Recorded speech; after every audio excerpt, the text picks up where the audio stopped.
Happy homecoming and hello once again, Hokies. It is GDP time, and I do emphasize GDP. For the first time in more than a month, the Hokies will play in the afternoon as they welcome in the ranked Boston College Eagles to Lane Stadium. John Laaser alongside Tech Hall of Famer Mike Burnop. And Mikey, Hokies come off a tough performance against a dominant run team in Georgia Tech. This is a different look this week against Boston College, but still a big challenge. A.J. Dillon, one of the finest to do it in the country.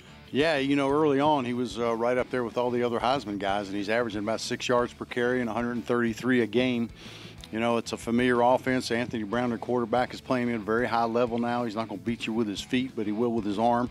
So it's a good punch. And they got 4 senior or graduate student offensive linemen, 1 sophomore. You look around that roster, it's veterans everywhere, Lays. And so they've got a lot of weapons on offense and an offensive coordinator that the Hokies are very familiar with in Scott Loeffler. So they'll be a handful without question.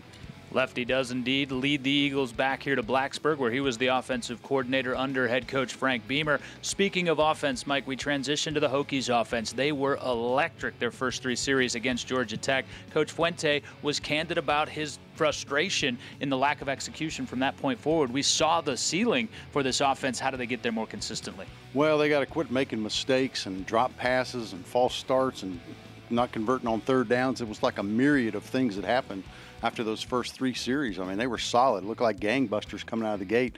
And as he said, they kind of turned the valve off. So got to get that back. I mean, this is a really good defense they're going up against, Lays. And again, you got 2 dynamic defensive ends when you think about Allen, and he's been there forever, it seems like. And they've got a bunch of tackles for loss, a bunch of sacks, and their linebackers run well. Defensive backfield is solid, so they're going to have their hands full, but it's a matter of being consistent play in and play out and kind of get that mojo back. Hokies still control their own destiny in the Coastal Division of the ACC despite suffering their first conference loss. Big one, though, as they host a ranked Boston College team for the first time since 2008. They do that on homecoming. Some breaking homecoming news. Mike Burnop named homecoming king for a 36th consecutive time. That's your GDP, Hokies. We'll see you inside Lane Stadium on Saturday.